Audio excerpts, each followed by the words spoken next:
Hello friends, अभी तक हमने डेंगू फीवर में ग्रेड 1 और ग्रेड 2 की ट्रीटमेंट प्रोटोकॉल अच्छी तरह से देखी है। अभी हम लोग इस लेक्चर्स में फ्रेंड्स डेंगू हेमोरेजिक फीवर की ग्रेड 3 एंड ग्रेड 4 की ट्रीटमेंट प्रोटोकॉल देखने वाले हैं। फ्रेंड्स, जैसे कि हम लोगों ने अभी देखा कि जैसे जैसे डेंगू फीवर के पेशेंट की जो ग्रेडिंग बढ़ रही है ना, वैसे वैसे पेशेंट का क्या होता है, सीवियरिटी बढ़ती जाती है। मतलब पेशेंट क्या होता है, डेंगू फीवर से डेंगू हेमोरेजिक फीवर या फिर डेंगू फीवर से डेंगू शॉक सिंड्रोम में वगैरह पेशेंट चला जाता है और फाइनली पेशेंट के क्या होता है, डेथ भी होने के चांसेस रहते हैं। इसलिए हम लोगों को जरा सा ग्रेडिंग वगैरह देख के पेशेंट को ट्रीटमेंट प्रोटोकॉल अच्छी तरह से सेट करना पड़ता है फ्रेंड्स यहाँ पे। ठीक है, सो फ्रेंड्स यहाँ पे क्या होता है, जैसे जैसे पेशेंट को जो ग्रेडिंग बढ़ रही है ना, वैसे वैसे क्या होता है, पेशेंट का जो कैपिलरी परमेबिलिटी है वैसे वैसे पेशेंट का कैपिलरी परमेबिलिटी बढ़ जाता है। और पेशेंट की क्या होता है फ्रेंड्स, वहाँ पे कैपिलरी परमेबिलिटी बढ़ जाने की वजह से पेशेंट का जो प्लेटलेट काउंट जो है, ठीक है, पेशेंट का जो प्लेटलेट वगैरह धीरे धीरे डिक्रीज होते जाते हैं फ्रेंड्स यहाँ पे। ठीक है फ्रेंड्स, यहाँ पे जैसे जैसे प्लेटलेट्स वगैरह डिक्रीज होते हैं वैसे वैसे पेशेंट का क्या होता है, जो ब्लड वॉल्यूम रहता है, ब्लड वॉल्यूम धीरे धीरे कम होते जाता है और पेशेंट का हेमाटोक्राइट कॉन्सेंट्रेशन वगैरह है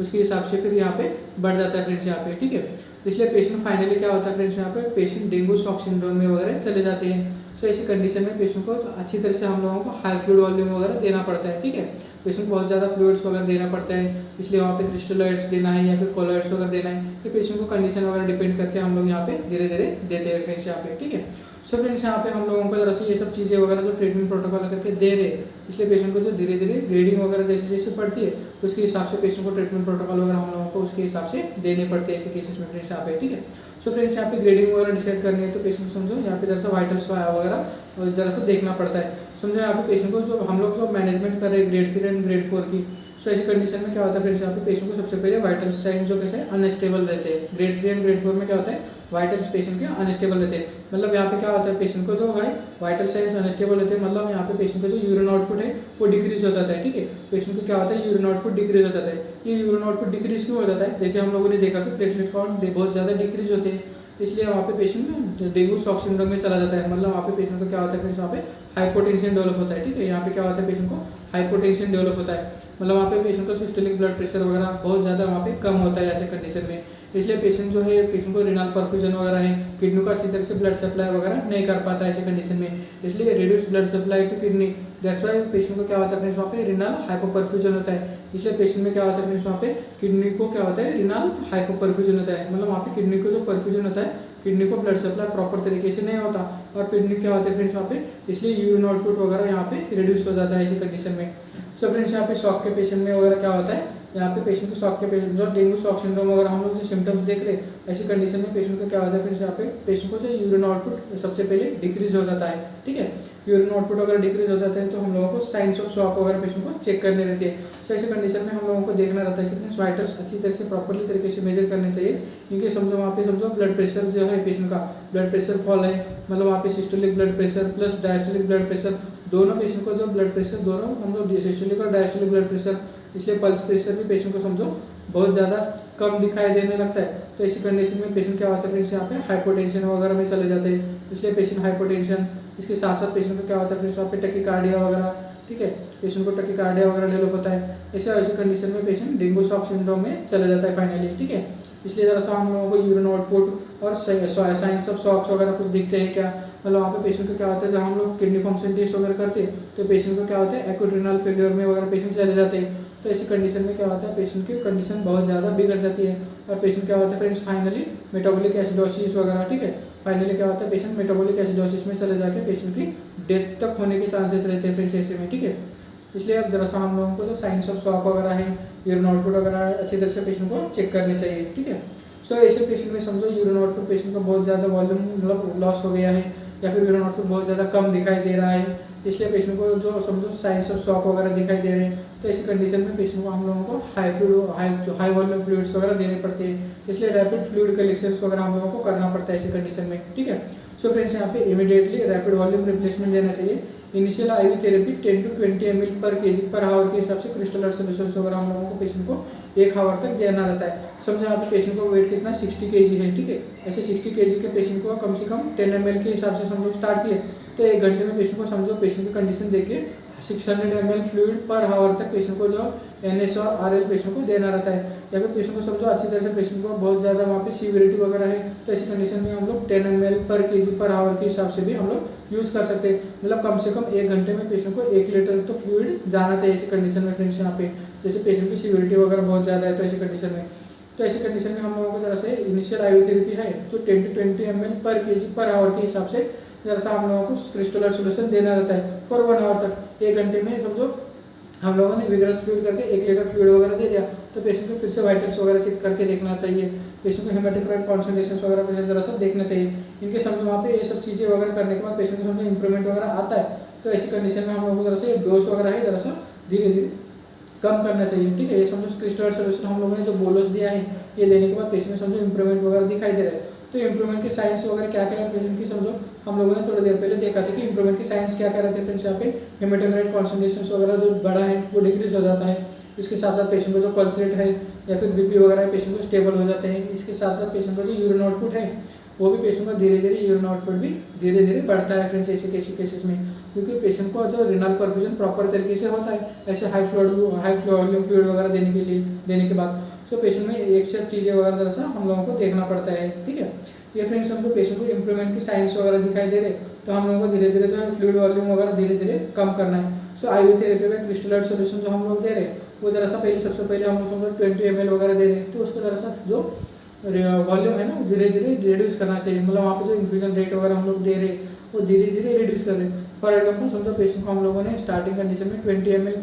पर kg पर आवर के हिसाब से दिए, तो उसको जरा सा डोज धीरे धीरे रिड्यूस करना रहता है ऐसे केसेस में, ठीक है। So if improvement is there reduce the flow from 20 ml to 10 ml पर kg आवर, ठीक है। ये फ्लूइड कैसे देना है फ्रेंड्स, यहाँ पे 20 ml समझो दे रहे हैं पेशेंट को, 20 ml से रिड्यूस करके 10 ml पर kg पर आवर के हिसाब से देना है, या फिर समझो पेशेंट को 10 ml पर kg पर आवर से दे रहे हैं, तो ये 10 ml से फ्रेंड्स यहाँ पे जो डोज है ना धीरे धीरे 6 ml पर kg पर आवर के हिसाब से धीरे धीरे रिड्यूस करना रहता है। मतलब वहाँ पे पेशेंट को जो हम लोग जो फ्लूइड वॉल्यूम दे रहे हैं उसका जो डोज है धीरे धीरे कम करना चाहिए हमको, ठीक है। ये जरा सा समझ लेना कि यहाँ पे 20 ml का दे रहे हैं तो वहाँ पे हम लोग को 10 ml पर kg पर आवर के हिसाब से देना है, या फिर समझो हम लोग 10 ml पर kg पर आवर से 6 ml पर kg पर आवर से, मतलब वहाँ पे जरा सा टैपरिंग करके धीरे धीरे इसका डोजेस वगैरह हम लोगों को जरा सा यहाँ पे कम करना रहता है ऐसे केसेस में फ्रेंड्स वहाँ पे, ठीक है। समझो वहाँ पे पेशेंट को फर्दर इंप्रूवमेंट वगैरह दिखाई देगी, तो ऐसी कंडीशन में हम लोग जरा सा 24 आवर्स के बाद अगर तो फ्लूइड वॉल्यूम देने के बाद पेशेंट को IV वगैरह हम लोग डिस्कनेक्ट कर सकते हैं, और पेशेंट को जो ओरल फॉर्म में पेशेंट को जो हाइड्रेट वगैरह करना है ये सब चीज़ें वगैरह पेशेंट को कर सकते हैं फ्रेंड्स यहाँ पे, ठीक है। ये सब चीज़ें करने के बाद भी पेशेंट को समझो इंप्रूवमेंट वगैरह नहीं आता है, तो ऐसी कंडीशन में हम लोगों को जरा सा समझो ये हाई वॉल्यूम फ्लूइड वगैरह दे रहे हैं, तो ऐसी कंडीशन में हम लोगों को जरा सा इतना सारा करने के बाद भी समझो पेशेंट को इतना 10 to 20 ml पर kg पर आवर इतना फ्लूइड देने के बाद भी पेशेंट में इंप्रूवमेंट वगैरह नहीं है, तो फाइनली हम लोगों को जरा सा पेशेंट को क्या होता है ICU लेवल पे जरा सा जो है एकदम आइडियल ट्रीटमेंट प्रोटोकॉल वहाँ से स्टार्ट करनी पड़ती है। फॉर एग्जाम्पल समझो पेशेंट को ऑक्सीजन सप्लाई वगैरह देना चाहिए, क्योंकि वहाँ पे जो रेस्पिरेटरी डिस्कम्फर्ट वगैरह है, क्योंकि ऐसी कंडीशन में पेशेंट को क्या होता है फ्रेंड्स वहाँ पे प्लेटलेट काउंट बहुत ज़्यादा डिक्रीज होने की वजह से, कैपिलरी परमेबिलिटी बहुत ज़्यादा बढ़ जाने की वजह से वहाँ पे फ्रेंड्स क्या होता है पेशेंट में प्लूरल डिफ्यूजन या फिर एसाइटिस वगैरह डेवलप होने के हाई चांसेस डेवलप होते हैं, और पेशेंट क्या होता है फ्रेंड्स यहाँ पे रेस्पिरेटरी डिस्ट्रेस में वगैरह चला जा सकता है। तो ऐसी कंडीशन में हम लोगों को ये कंडीशन वगैरह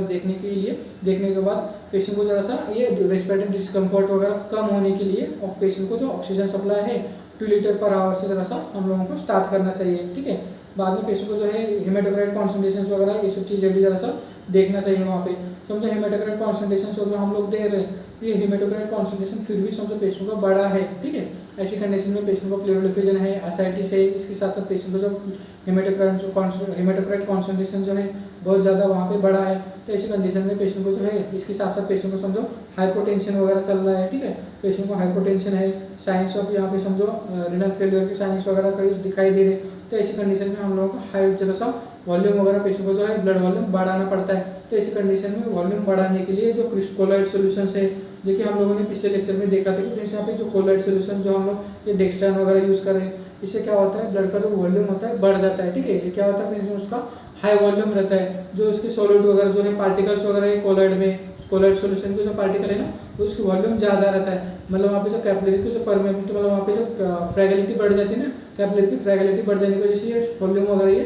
जो कोलॉइड के जो पार्टिकल्स हैं वो यहाँ से कैपिलरी में से पास नहीं हो पाते, मतलब वहाँ पे जो ब्लड का जो वॉल्यूम है मेंटेन अच्छी तरह से कर पाते हैं। इसलिए पेशेंट को जो ब्लड वॉल्यूम वगैरह बढ़ाने के लिए ऐसे केसेस में जरा सा हम लोगों को जरा सा ये सब चीज़ें वगैरह पेशेंट को जो है कोलॉइड्स वगैरह पेशेंट को धीरे धीरे देने चाहिए ऐसे केसेस में, ठीक है। सो फ्रेंड्स कोलॉइड हम लोग कोलॉइड सोल्यूशन कौन से यूज़ कर सकते हैं, एक आता है डेक्स्ट्रान नाम से आता है, दूसरा आता है फ्रेंड्स यहाँ पे जेल इन्फ्यूजन नाम से भी एक पेशेंट को है, जेल इन्फ्यूजन नाम से भी एक वॉल्यूम आता है फ्रेंड्स यहाँ पे, जिसको हम लोग जेल स्पैन कहते हैं, ठीक है, जिसको हम लोग जेल स्पैन भी कहते हैं फ्रेंड्स यहाँ पे, ठीक है। एक जेल इन्फ्यूजन करके आता है, मोस्टली हम लोग सर्जिकल पेशेंट में वगैरह बहुत ज़्यादा यूज़ करते हैं, क्योंकि पेशेंट को ब्लड वॉल्यूम वगैरह कम है, तो ऐसी कंडीशन में इनिशियल मतलब फ्लूइड वॉल्यूम रिप्लेसमेंट के लिए वगैरह अर्जेंटली हम लोगों को पेशेंट को बीपी वगैरह अच्छी तरह से बढ़ाने के लिए ऐसी कंडीशन में कोलॉइड जो डेक्स्ट्रान सोल्यूशन वगैरह है ये सब चीज़ें वगैरह हम लोग यूज़ कर सकते हैं ऐसे केसेस में फ्रेंड्स वहाँ पे, ठीक है।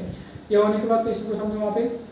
डेक्स्ट्रान वगैरह जो है जो हम लोग ये आईवी यूज़ कर रहे हैं, इसमें हम लोग कई बार प्लाज्मा वगैरह भी यूज़ कर सकते हैं फ्रेंड्स यहाँ पे, ठीक है। जो हम लोग डेक्स्ट्रान यूज़ कर सकते हैं, इसके अलावा हम लोग जो प्लाज्मा वगैरह भी यूज़ कर सकते हैं। प्लाज्मा वगैरह का कब यूज़ करना रहता है, समझो पेशेंट के प्लेटलेट काउंट्स वगैरह बहुत ज़्यादा डिक्रीज हो रहे हैं, समझो पेशेंट के प्लेटलेट्स वगैरह समझो 40,000 के नीचे वगैरह पेशेंट को आ रहे हैं प्लेटलेट काउंट वगैरह, ठीक है, समझो पेशेंट को प्लेटलेट काउंट वगैरह 40,000 के नीचे वगैरह आ रहे हैं, तो ऐसी कंडीशन में हम लोगों को जरा से प्लाज्मा वगैरह देना पड़ता है फ्रेंड्स यहाँ पे, ठीक है। ये प्लाज्मा मतलब क्या रहता है फ्रेंड्स यहाँ पे हम लोगों को जरा से एफएफपी वगैरह, ये एफएफपी वगैरह क्या है हम लोगों ने पिछले लेक्चर में देखा था फ्रेंड्स, क्या है ये फ्रेश फ्रोजन प्लाज्मा, ठीक है। ये क्या रहता है फ्रेंड्स, ये प्लाज्मा रहता है। ये प्लाज्मा क्या करते हैं फ्रेंड्स हमारे बॉडी में जो प्लेटलेट वगैरह डिक्रीज होते हैं ना, प्लेटलेट को क्या करता है वहाँ पे प्लेटलेट को अग्रीगेट मतलब वहाँ पे प्लेटलेट को पकड़ने का काम करते हैं, मतलब वहाँ पे प्लेटलेट काउंट वगैरह फर्दर डिक्रीज होने नहीं देते। इसलिए ऐसी कंडीशन में प्लेटलेट काउंट डिक्रीज बहुत ज़्यादा ना हो, ऐसी कंडीशन में हम लोगों को प्लाज्मा जो है 10 ml पर kg पर आवर के हिसाब से हम लोग आईवी बोलस दे सकते हैं। मतलब पेशेंट को ऐसी कंडीशन में देखिए कम से कम 4 FFP वगैरह जरा सा पेशेंट की सीवियरिटी देखिए हम लोग ये 4 FFP या फिर 2 FFP वगैरह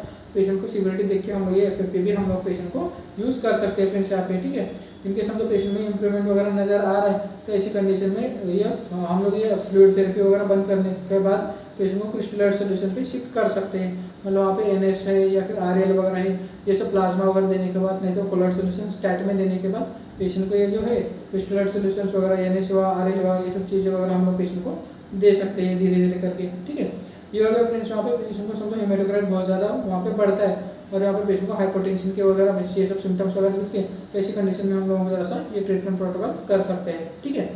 फ्रेंड्स अभी हम लोग देख लेते हैं कि पेशेंट को जो हम लोग हेमेटोक्राइट समझो फॉल हो गया है, मतलब वहाँ पे हेमेटोक्राइट कॉन्सेंट्रेशन पेशेंट में डिक्रीज दिखाई दे रहा है। ऐसी कंडीशन में फ्रेंड्स क्या होता है, जैसे कि हम लोगों ने अभी तक देखा कि डेंगू फीवर में क्या होता है जो हेमेटोक्राइट कॉन्सेंट्रेशन वगैरह बहुत ज़्यादा वहाँ पे बढ़ जाता है, तो ऐसे केसेस में हम लोग जरा सा क्या बोलते हैं उसको प्लेटलेट काउंट्स वगैरह धीरे धीरे डिक्रीज हो रहे हैं, तो ऐसी कंडीशन में हेमेटोक्राइट कॉन्सेंट्रेशन जो है ब्लड का कॉन्सेंट्रेशन बढ़ जाने की वजह से हेमेटोक्राइट्स वगैरह बढ़ते हैं, तो हम लोगों को ऐसी कंडीशन में हाई फ्लूइड वॉल्यूम वगैरह देना चाहिए। लेकिन फ्रेंड्स यहाँ पे जरा सा सीवियरिटी समझ लेना कि जैसे जैसे पेशेंट की सीवियरिटी बढ़ रही है वैसे वैसे पेशेंट को क्या होता है एसिटी वगैरह बढ़ रहे थे हेमेटोक्राइट वगैरह, लेकिन ऐसी कंडीशन में समझो वहाँ पे हेमेटोक्राइट जरा सा फॉल हुआ है, ये क्या इंडिकेट करता है फ्रेंड्स यहाँ पे जरा सा हेमेटोक्राइट वगैरह डिक्रीज हो रहा है, या पेशेंट को क्या इंडिकेट करता है कहीं से पेशेंट को ब्लीडिंग स्टार्ट हुई है, ठीक है। पेशेंट को क्या होता है ये इंडिकेट करता है पेशेंट को ब्लीडिंग वगैरह हो रही है, मतलब वहाँ पे कौन सी भी ओरिफिस से या फिर मलिना वगैरह हो रहा है पेशेंट को, या फिर वहाँ पे GI ब्लीडिंग वगैरह हो रहा है, या फिर वहाँ पे अल्सरेशन से ब्लीडिंग वगैरह होना स्टार्ट हुआ है, या फिर समझो एपिस्टैक्सिस वगैरह डेवलप होता है,